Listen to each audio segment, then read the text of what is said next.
Hello, everyone. I'm Kevin Gosztola, managing editor for Shadowproof, also the curator of the Dissenter newsletter. And thank you for being patient, just getting things set up for the stream. This will be a preview of the upcoming decision that we expect tomorrow from the High Court of Justice in the United Kingdom on the U.S. government's appeal in WikiLeaks founder Julian Assange's extradition case. So first off, if for some reason you were on our Facebook trying to access this stream, I'd like to apologize. I did not start in time. I think it was automatically deleted on Facebook. So that could be a problem for some of you. But for those who are here on YouTube and for those who are watching from Twitter, I share this through my own personal account. Welcome. And then those of you who watch this after this archives, thank you for catching up on this broadcast. Just going to be setting up what we can expect tomorrow from the High Court, going over some basic details and also sharing a clip I'd like to play from the Summit for Democracy that the U.S. government is hosting, that was organized for 2 days. And it just so happens that this Summit for Democracy will be unfolding tomorrow, the second day of it, on December 10th, the exact same day that the High Court of Justice will rule in this case against Julian Assange. So that, to me, seems worthy of commentary. And we have some pronouncements from Secretary of State Antony Blinken and the State Department, who are there representing the U.S. government in this summit on democracy and human rights. And they, of course, are the exact same people who continue to refuse to take questions from reporters and to address the issue of the Assange case. So first, before we go any further, a couple housekeeping notes. This is the dissenter.org, and it's the newsletter that I curate and send out coverage of whistleblower stories as well as the case against Julian Assange.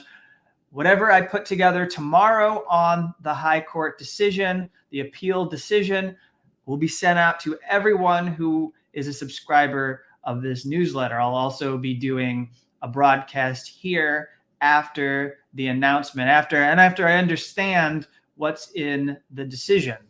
So let me give you a sense of what you can expect from me and others tomorrow as we cover the High Court's decision. There will be probably a 15-minute proceeding that will start after 10 a.m. That's London time. So that in the United States, that's going to be very early, about 4 a.m., maybe even earlier, that we are going to be up watching to see what gets posted. And then after that, I will dig into the decision, and I'll be able to do a live broadcast that digs into what the High Court's decision was in the case. We expect that it'll be very brief. As I understand it, James Dolman, a reporter in the UK who has covered this, said the parties from both sides are not going to be there. So what that means is there'll be no attorneys from the Assange team present in court. The prosecutors from the Crown Prosecution Service representing the United States won't be in court. The judges on this High Court will probably enter the courtroom and put something very modest into the record. It won't take a long time. They'll indicate whether the lower court's decision from Judge Vanessa Baretzer from back in January was overturned, or whether they're going to uphold this decision. And then from that point forward, what we can expect is there will be an appeal. No matter what, it's almost a guarantee that there will be an appeal, and that the High Court of Justice will not be the final say as far as what happens with Julian Assange. And so then the question will become, what is the outcome, and what do each of the parties decide to do with their appeal? What will they be appealing exactly? What will the arguments be? Because the arguments will be taken to the British Supreme Court. If the United States remains on the losing side and they were not able to convince the High Court of Justice to overturn the decision, then they will be refining their arguments based on what they think the appeal court got incorrect, and they will be before the Supreme Court to argue probably something about the diplomatic assurances that have been put to the appeals court, and other things related to why they continue to insist the district court made an error in judgment, and did not rule correctly, or did not apply the law correctly. If this is a thing where Julian Assange is now on the losing side and the lower court decision is overturned, there are two possible routes that we can expect from this. We could expect that Julian Assange's team will appeal to the UK Supreme Court, just as the US would do if they were in their position. Or if this is all about the diplomatic assurances being considered good enough to allow the extradition to go forward, then the legal team for Assange may ask that they get a hearing on the diplomatic assurances. It's possible that the High Court even says, we're going to send this back down to a district court to look at these issues that were not considered appropriately by the district court. Like, they didn't even have proceedings on the diplomatic assurances. And that's true because when the US had its chance during the main evidentiary hearing, where witnesses were called and we heard from people like Daniel Ellsberg, Noam Chomsky, Patrick Coburn, and others who were called to testify, attorneys from the United States, people who could testify on the prison system, we did not have any evidence entered from the US government on these diplomatic assurances. They did not say they would not put Julian Assange in special administrative measures, that very restrictive confinement system that can be applied to someone who's a national security prisoner. And they did not say that they wouldn't put him in a supermax prison, which they're now claiming they're willing to say. They did not offer to allow him to apply for a prisoner transfer to Australia to serve any prison sentence. They did not put forward anything related to the mental health treatment they would make available to Julian if he was imprisoned in the United States. And so thank you all for tuning in. If you have any questions, if there's anything you want me to address in particular, let me know.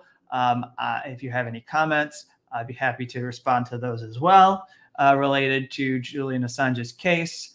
And a few of you have indicated that you followed my reporting. Thank you for following that closely. I've done some work with Mohammed Al-Mazi, who is based in the UK. Now, I'm actually uncertain of whether the court is going to grant me access to the proceedings tomorrow, but that's not necessarily their fault. It's more owed to the chaos of the moment. But either way, if I do not get a chance to see the judge's open court come on the record, present the decision, and then leave, which they're basically just going to be making offhand comments and saying a few words related to the decision, and then they will probably thank both sides for their contributions, et cetera, formalities, so to speak. And then they may read some sections of their decision that represent what they came to, how they came to their decision. That should take about 15 minutes, and then we will all have the decision, and we'll be doing our analysis and sharing our views about what the decision will mean going forward. And there will be a live stream I plan to do with Defending Rights and Dissent. I've done live streams with Chip Gibbons, who will be participating. We may have one or two other people breaking down this decision, but I'll still do my own singular broadcast where I give my update on the day's events. And I'll still be able to do that whether or not I get to actually watch the judges do this, because what the news will be is in the decision. The news is in the decision. And so I'll get to break that down for you all and make sure that everyone understands what just happened with the High Court of Justice. Now, what do I expect what do I expect will happen? The only thing I'll say that's speculative, that goes towards what I think the outcome will be, is when we had the verdict being read in the courtroom back in January, I was prepared for Judge Vanessa Baretzer to rule against Julian Assange. And I even put things together ahead of time with the frame. In my head, I had this idea that, okay, this is not good. He's going to be extradited to the United States. And almost the entirety of her decision, up until the final pages, were bad for Julian Assange. And then it turned and it became this incredible moment where he was spared. There was a kind of mercy shown, because this judge did not want to be responsible for someone being sent to the US and then reported dead later on, probably before he even got to trial. There was good enough evidence put on the record about the harshness of all of this that she was concerned about it. And so I am feeling cynical at this hour, but I also know that I have to be careful with how cynical I am, because the last time we were in this position, Julian Assange wound up being spared. And so it's possible that some of those issues that were recognized by Judge Vanessa Baretzer will be acknowledged by the High Court of Justice as well, and that the appeal could be upheld.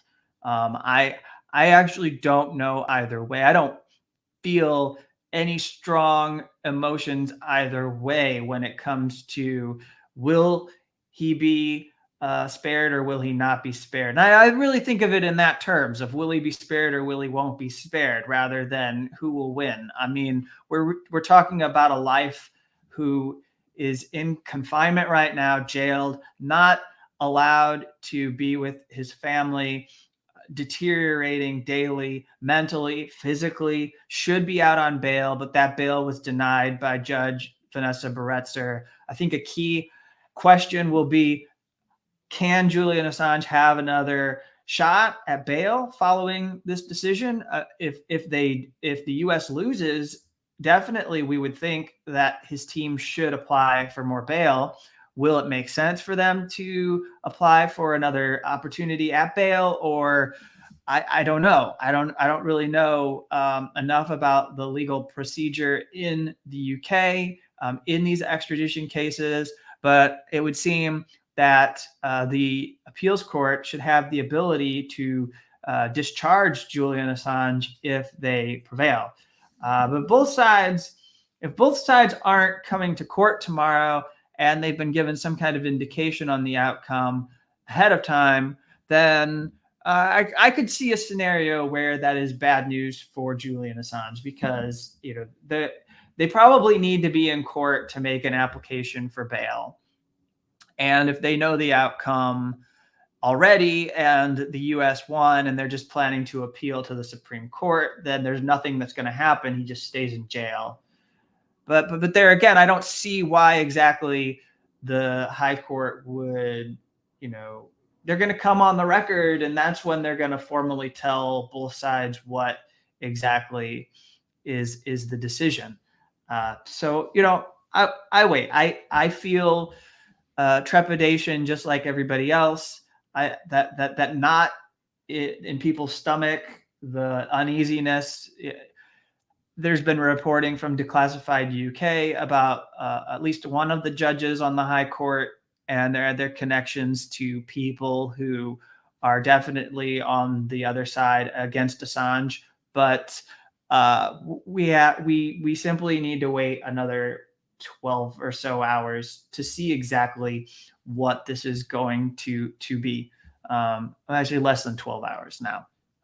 Just a little less than 12 hours. We will actually know pretty soon what this is going to be the outcome. So instead of hemming and hawing, let me just make sure everyone's clear that the basic details that we are looking at with this high court decision involves the claims from the U.S. government that are related to the diplomatic assurances. But they also argue that the extradition law in the UK was not applied correctly by the judge. And then we also have the fact that they are attacking this psychiatrist, Michael Kopelman. Should we disqualify his assessment of Julian Assange's mental health because he did not disclose the relationship that Stella had with Julian Assange immediately, that he did exercise concerns for their privacy.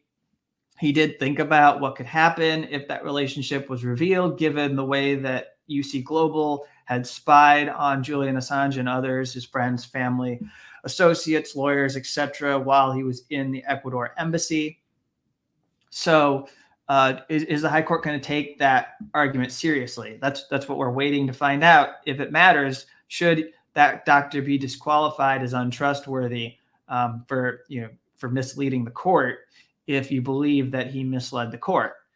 And it's up for the High Court of Justice to assess, was the court misled? Judge Baretzer didn't think she was misled because she still got all the information she needed to make her decision about Julian Assange's mental health.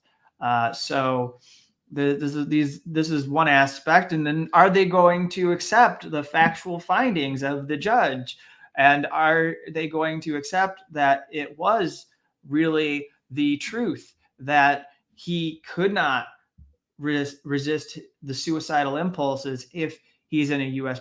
prison? That's the conclusion of Michael Kopelman. That's the best and most professional assessment of Julian Assange's health. And that is the assessment that Judge Vanessa Baretzer decided to give the most weight, the assessment that he would not be able to resist these suicidal impulses. So let's see if the High Court finds that to be the way that they should view Julian Assange and his health, and how severely under threat he would be if he's put in a U.S.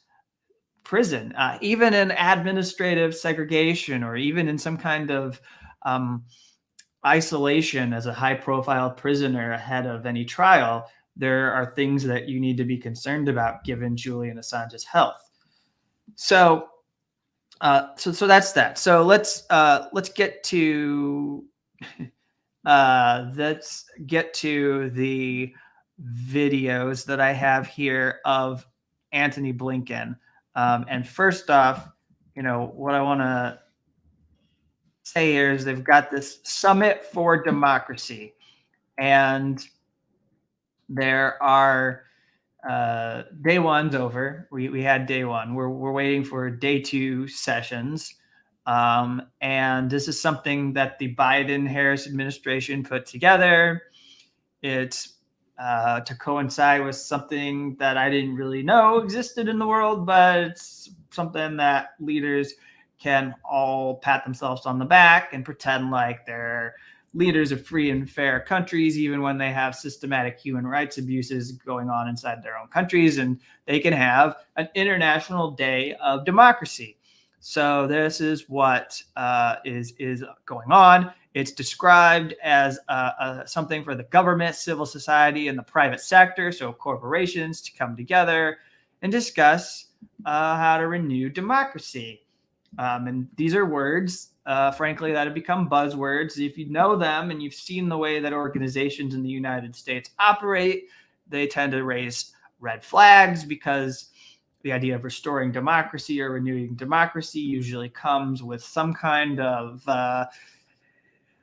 CIA sponsored or CIA backed effort, or there are front groups, there are things that you search for that you don't trust what the U.S. is trying to do at this point, because usually the advancement of democracy and human rights is for a completely different cause. And or in this case, it's hard to take seriously because Julian Assange, a high-profile journalist, one of the most high-profile journalists or publishers in the world, remains behind bars and does not have his freedom. And you're coming together with a straight face and trying to have something called a summit for democracy at the same time that you are anticipating a decision on a U.S. appeal against Julian Assange. So let's play this clip. This came from Antony Blinken. He's laying out the route forward for the U.S. and why they're here and why they support the Summit for Democracy. Most important, I'd like to recognize the extraordinary work of journalists and media workers around the world. That includes the Nobel Peace Prize laureates participating in this event, Maria Ressa, Dmitry Muratov, and all the journalists watching today. Your reporting plays an indispensable role in informing the public, holding governments accountable, and telling stories that otherwise would not be told, all of which is critical to the health of democracies like ours. And yet, as we all know, for too many journalists, doing this work means having to endure threats, harassment, attacks. According to the Committee to Protect Journalists, 23 journalists have been killed for their work in 2021, and scores more have been attacked. More than 350 journalists are currently being imprisoned in connection to their work, according to Reporters Without Borders. Of course, these aren't the only ways press freedom is under assault. Governments are using libel, defamation, and counterterrorism laws to go after reporters who shine a spotlight on corruption and abuse. Last year, nearly 20 countries passed overly broad and vague laws related to the COVID-19 pandemic, which they have used to crack down on journalists under the pretext of combating misinformation. Media websites and journalists' social media accounts are increasingly blocked, censored, or restricted in other ways. And some governments are cutting advertising for independent media outlets that they see as critical, deepening the economic pressures on these publications. As a result, many outlets have shut down, consolidated, or been acquired by government or corporate entities. The number of news deserts around the world is growing, depriving citizens of the accurate, trustworthy information they need to participate fully in civic and political life. So this statement, this opening here is rather incredible, because he does actually diagnose many of the problems in media. These are issues that I've railed against. These are issues that other people have criticized and condemned. The corporate media consolidation that exists, the lack of investment in journalism in the U.S. We recoil in the United States when we talk about the need for public investment. We don't want the government to be funding journalism, but there's actual ways in which the news organizations could have, vouchers made available to citizens so that they could use that money to become subscribers of certain institutions. There are different things that could be tried to revive a dying business that depended on advertising dollars in the way that Antony Blinken is talking about. And he's talking about all these problems without any awareness whatsoever. And this goes for almost everything said in that statement, without any awareness of the way that the Biden administration is responsible for being the leader of a country that has allowed this to fester and get worse. This isn't a global problem to the exclusion of the United States. It's a global problem with the U.S. being a primary player in making it a global problem. There are people around the world in other countries that are doing this. The way that they have destroyed media operations, the way they've made it more unsafe for journalists, and in particular countries that are, I suppose, not official enemies of the United States, but are like allies of the United States. That is where the U.S. can be implicated, can look at itself and say, they're responsible for those deteriorating conditions that have led to a lack of press freedom and human rights for journalists. So that's something that is not. There is no self-awareness when Antony Blinken is speaking about all of this. And he lays out the way that journalists need to be recognized for standing up, and he's again not recognizing that the U.S. is going after and punishing Julian Assange and pursuing a criminal case. He names two groups. He names the Committee to Protect Journalists. He names Reporters Without Borders. Reporters Without Borders has had a campaigner named Rebecca Vincent who has tried to attend every single hearing and mostly been successful at attending every single proceeding in Julian Assange's extradition case to document what the U.S. is doing and to show that it is wrong for the U.S. to continue to pursue the extradition of a journalist to the United States for charges under the Espionage Act and then a computer crime charge, a conspiracy to commit a computer intrusion charge. And the Committee to Protect Journalists has been opposed to the prosecution of Julian Assange as well. And he invokes those two organizations. And then it's also, it's fantastic to me to see him talk about the crackdowns by social media companies against misinformation on the web and what that has done to journalism.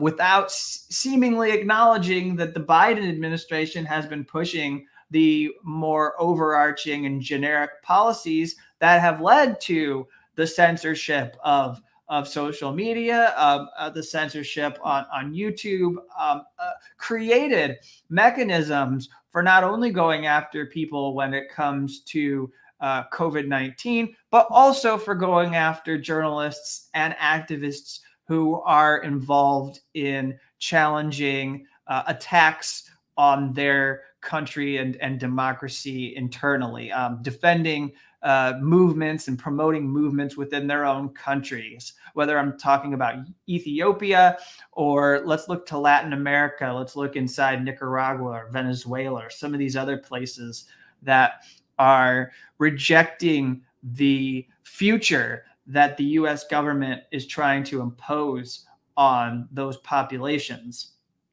The next video.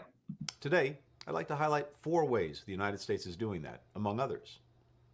First, we're increasing protection for the free press here at home. In July, the Department of Justice adopted a new policy to stop using subpoenas, warrants, and other investigative powers to obtain notes, work products, or other information from journalists engaged in news-gathering activities. Second, at the summit, we are announcing significant new investments to support independent media in financial peril. We'll make the biggest contribution by any government to the recently launched International Fund for Public Interest Media, an innovative new initiative that provides assistance to at-risk independent news outlets. The fund will be administered not by governments, but by an inclusive group of independent, well-respected journalists, media, and financial experts. In addition, USAID will announce the launch of a Media Viability Accelerator, which will bring together media outlets, business advisory groups, and the private sector to make independent press outlets more sustainable, focusing on data sharing, technical assistance, and financial services. These new efforts will come atop the $236 million President Biden has requested in the 2022 budget to support independent media around the globe, a more than 40% increase on the amount allotted in 2020. Third, we're launching a new liability fund to provide financial support for reporters and news organizations that are targeted with litigation as a result of their reporting. These include cases like that of Diana Monroy, an investigative journalist I met on a recent visit to Quito. At the peak of the COVID-19 pandemic in Ecuador, she helped unearth a scheme by a former president and health officials to sell body bags to public hospitals at 13 times their price. In retaliation, the former president threatened Diana's life and filed a legal complaint against her under a law that protects sensitive data. The fund we're launching will support journalists like Diana as they defend themselves against such baseless legal efforts. So Diana, the journalist that Antony Blinken is referring to, the former president of Ecuador that Antony Blinken is referring to, that former president, Lenin Moreno, who's no longer in office, he's been replaced by Guillermo Lasso, the now preferred choice of the Biden administration, a much more safer and gentler face for the U.S. empire over Lenin Moreno. Lenin Moreno was involved in the pressure campaign, behind the pressure campaign supported by President Donald Trump's administration against Julian Assange while he was in the Ecuador embassy. What are the actions that Lenin Moreno took? Lenin Moreno removed and revoked the citizenship of Julian Assange. He wanted to make life terrible for Julian Assange so that he would choose to leave the embassy without them, having to come to him and say, please go. We do not want to support you anymore. So they wanted to make him make the choice because he was miserable, revoking internet access so that he was more isolated, doing more to vet and scrutinize visitors, limiting visitors. They negotiated with the Trump administration. They obtained an IMF loan almost around the same time that a lot of this really escalated. And then we saw not long after this loan that the Trump administration succeeded because he was arrested. He was taken by British authorities in April of 2019. Those charges were made public, and in May, all of the charges were made public. And in May of 2019, from that date forward, Julian Assange was in the Belmarsh prison, and Ecuador no longer had to bother with Julian Assange. They fulfilled their role as a client state of the U.S. in Latin America, and Lenin Moreno got a little bit in return for his country. So Blinken is describing the state of Ecuador during the pandemic and all the corruption of that government from Lenin Moreno without any awareness whatsoever, without any nod to the role that Ecuador played, that is in a partnership with the United States to go after Julian Assange. It's staggering to me, because when you think about it, he is condemning a government for going after journalists that they were all too willing to partner with in order to nail Julian Assange. It hasn't changed. The bureaucrats within these institutions are many of the same people who were bureaucrats in the institutions under Donald Trump.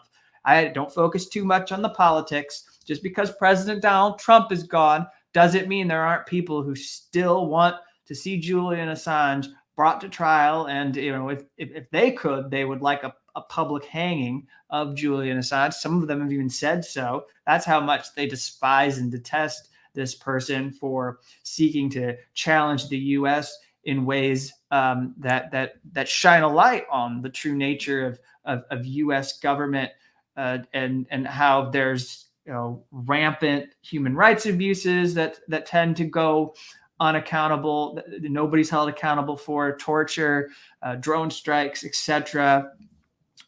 So he speaks about these subpoenas. There were Trump administration subpoenas of media organizations, establishment media organizations. I don't support it. I don't endorse it. They did make a show that they're going to be different, but it is worth noting just for the moment that Project Veritas did have the FBI come knocking down their doors, these employees. And I can hear the voices from people who are saying, well, they're not a media organization.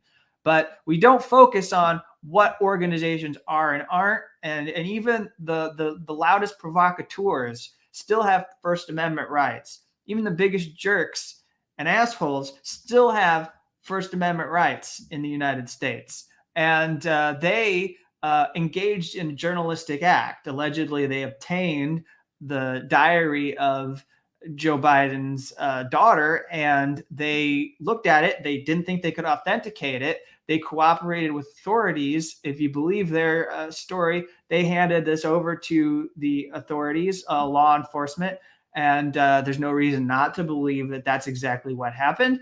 And they never published it. They didn't run with it. And they practiced what I think is one of their more responsible acts in the history of an organization that's filled with a lot of disreputable actions. Yet they ended up being raided. At least 3 of the employees were raided because of this. And it led to people who are in press freedom organizations condemning it. The Reporters Committee for Freedom of the Press condemned it, questioned it. And there were others who, said, well, Joe Biden has claimed that he is not going to be like Donald Trump, but this organization is now finding that it apparently doesn't enjoy the protections of the First Amendment because they are suspected of being involved in something, I guess, opposed to President Joe Biden.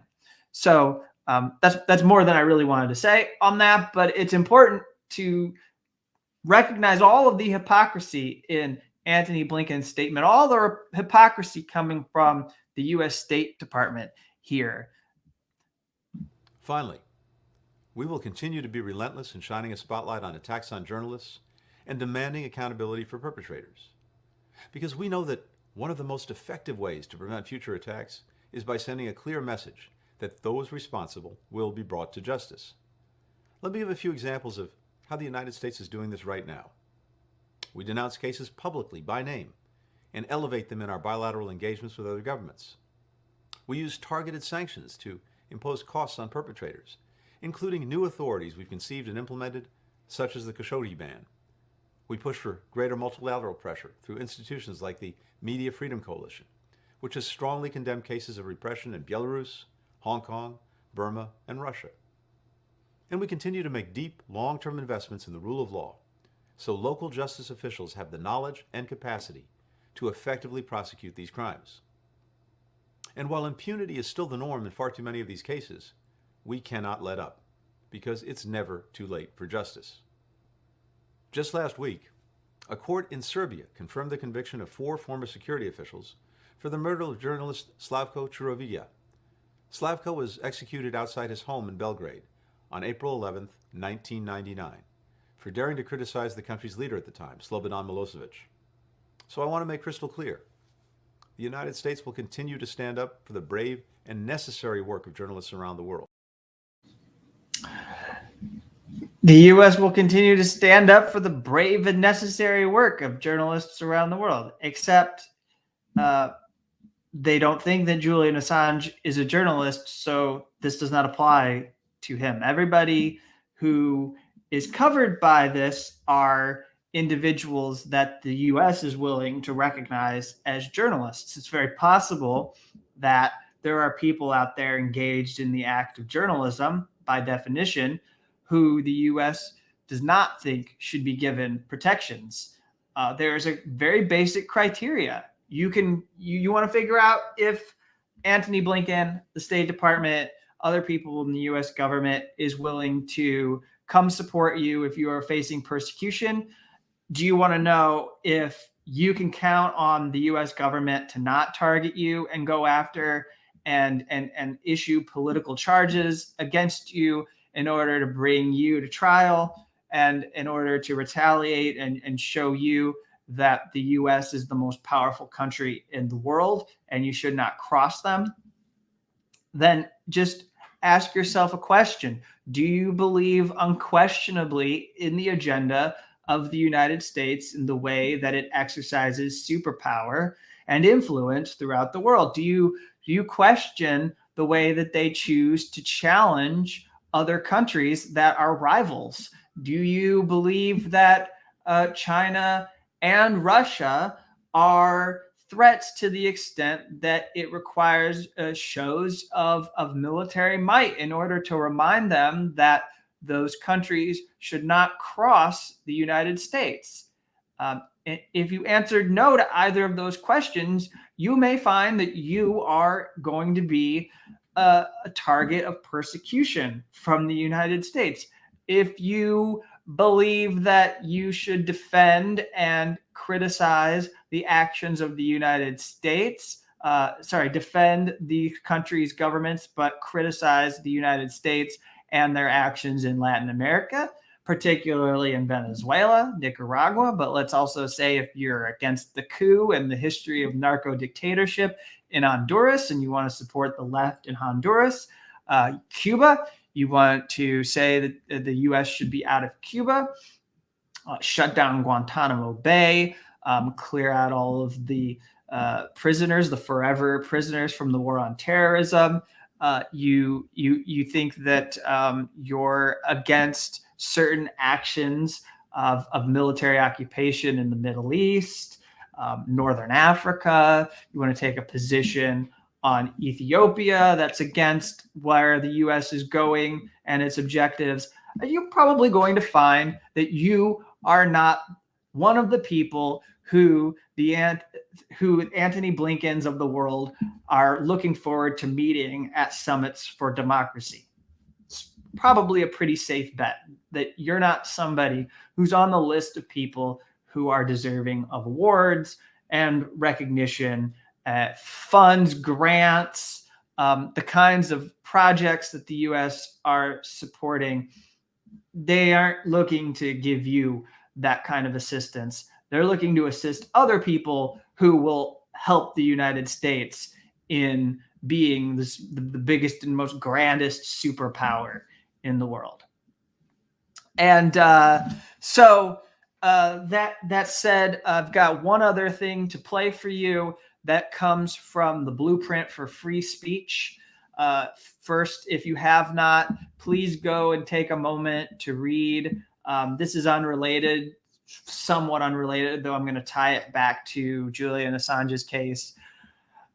There was a awards ceremony that happened virtually where people who are whistleblowers were given prizes. And this group that's based in Australia, they presented awards. They gave Daniel Hale, drone whistleblower who's imprisoned in the communications management unit in Marion, Illinois, an award, very well deserved. He received the international award. There were others from the UK who received award. There were South Africans who were living at great risk to themselves because of the severe corruption in the country, in municipalities in the country, that were honored. There was a Google AI researcher named Margaret Mitchell who was honored with special recognition. And so I did a write-up on Daniel Hale and how he was honored. A Lifetime Achievement Prize was given to Daniel Ellsberg, Pentagon Papers whistleblower. And I have a clip queued up. This is the way I'm going to end the live stream, although I'll take a moment to just see if you have anything, questions or comments that I didn't get to. But I'm going to wrap this up because I got to get ready for tomorrow's day of the day of the decision. And so Daniel Ellsberg was brought in to give some comments and speak about receiving the Lifetime Achievement Prize. Did I see that Donziger got released?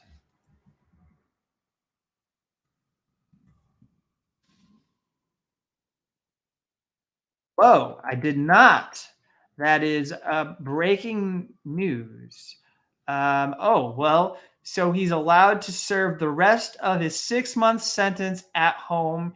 He was imprisoned after winning this. Oh, well, that's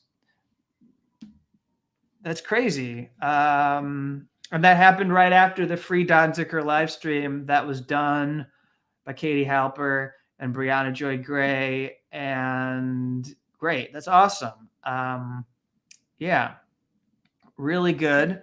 Really good news. Really good. But he's still got to serve his sentence in home confinement. They're still treating him like a criminal, and there's a lot to do in order to stand up for his rights as a human rights attorney. I mean, where's the condemnation there? I mean, what have we heard from Anthony Blinken about the way the Justice Department essentially is complicit, missing in action, or quietly backs the way that a corporate law firm was able to take over the function of prosecuting someone, and do so because they wanted to neutralize an opponent who had won a significant case against the oil corporation Chevron that they are that they have represented, that they are being paid to defend their interests. So I didn't hear. I could go through the whole Summit for Democracy, the different videos, and see if I can find anything. But as far as I know, not a single person from the U.S. spoke up in defense of Stephen Donziger and said that this is wrong and it needs to come to a stop. The same as their silence on Julian Assange. But thank you for bringing that to my attention before we wrapped everything up, Nancy. I appreciate it. And let's get to, I got this video. Here's this video from the Blueprint for Free Speech event. These are some of Daniel Ellsberg's words, and he was accepting this Lifetime Achievement Prize. So this comment came as he was accepting that award. It isn't then a question so much of the climate having changed. The government lying is pretty much the same now as ever, I'm sorry to say. And that's not a surprise. The prosecution of people to keep the secrecy is what has changed. That's an attitude by the executive branch. And especially, of course, since 9/11, they've taken on themselves the excuse of prosecuting more whistleblowers and assassinating people by drones. And in fact, against me, domestic crimes were conducted to shut me up against further information about Nixon. And that included attempting to incapacitate me or assassinate me on the steps of the Capitol on May 3rd, 1972, in the midst of my legal proceedings, and having heard me on illegal wiretaps. Now, it's been revealed that exactly those same offenses have been conducted against Julian Assange, and so, of course, should lead to the end of his prosecution as it did mine. But that hasn't happened. So, in effect, presidents are calling on themselves to be beyond any restrictions whatever. Our Constitution, the amendments, First Amendment, beyond that. President Ford long ago made an executive order forbidding assassination. The drone program now is an assassination program, including American citizens. All right, everyone. Thank you for tuning in. I'll give you a few comments here about that video. You know, Daniel is making an exceptional point about the nature of this system, and it's something we should all think about going into the decision tomorrow from the British High Court of Justice. You know, it's happening within the context of this accountability crisis, this crisis where there's rampant impunity, and government officials in the highest ranks are allowed to commit crimes. We can see journalists talk with sources inside the government about plans to kidnap and or kill a publisher who was in an embassy under political asylum. You can see a story like that come out, and nobody in Congress cares. Nobody in the U.S. Congress does anything about it. There is no response. There's no statements of people appalled by it. You can look through their websites. There isn't a single even representative No. Hey, look, I know that there are certain politicians who occupy the fringes who sometimes are outspoken, but you're not going to find a libertarian senator or representative who said something about these CIA plans and posted it on the website of for their constituents. And you're not going to find anything from the more progressive or democratic socialist minded people in Congress either. It's just been silence. The staffers are not being asked to follow the way that the Espionage Act is being applied in this case. And I think that's owed to the fact that we have such a crisis of corruption in this country. And in order to mask it, that's why we see the contradictions. At the same time that Julian Assange is potentially going to be moved one step closer to that plane ride to the United States for a trial, we see a dog and pony show, a circus act by the U.S. government to hold a summit for democracy and act like we know the best way to exercise human rights and protect democracy. Even though when you look at home, when you look within the borders here, there's a lot that we have to fix before we can lecture other people and tell them how to protect journalists and tell them how to uphold democracy. Because we don't get high marks here in the United States. We're far from it. I don't think we would even get a C grade if you were being honest about what is happening. There's just so many things that you could list and go down, and that's for another day to talk about the democracy, talk about voting, and talk about the elections and things of that nature.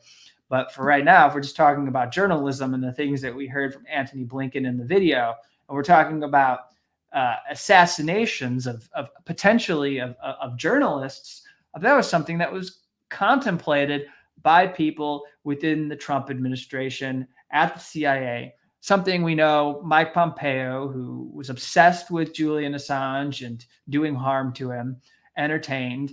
And even though he denies it, we know that he issued a non-denial denial, especially since he then said he would like to see the Justice Department find and identify the sources who talked to Yahoo News for the article and punish them. So, you know, your cry for help after people found out your true role, what you were really up to as CIA director, doesn't do much for your cause. So this is all part of the story. This is all part of how we should understand the prosecution against Julian Assange. And I hope to see you tomorrow. I hope to see you all when I'm up bright and early, posting updates on the decision, sharing details from the decision. I'll be back here at this channel for a live broadcast to break down the High Court of Justice's decision on the U.S. government's appeal. But until then, once again, that's the website, thedissenter.org. It's where you can find the newsletter, postings that are on whistleblowers, that are also on press freedom issues that relate to whistleblower issues, and also the WikiLeaks founder Julian Assange's case. And what you can also find there is the Dissenter Weekly that I post regularly. Normally, I would be doing that today, looking at whistleblower stories from the past week, bringing some updates to you on things that are underreported, not covered by the U.S. establishment media. So with that, I say thank you for following. Thank you for supporting my work. If you are a subscriber, much love to you. Thank you for making independent journalism possible. In the last week here, we published a major article featuring an interview from Craig Murray, whistleblower in the United Kingdom, who was just released from prison. He was sent to prison over blog posts. And that showed, again, the gap between how establishment journalists are treated by U.S. government agencies and new media journalists or independent journalists are treated, or how they're mistreated and abused.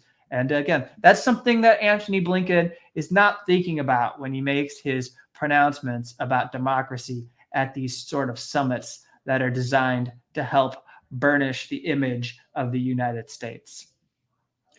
Y'all have a good night. I'll see you around.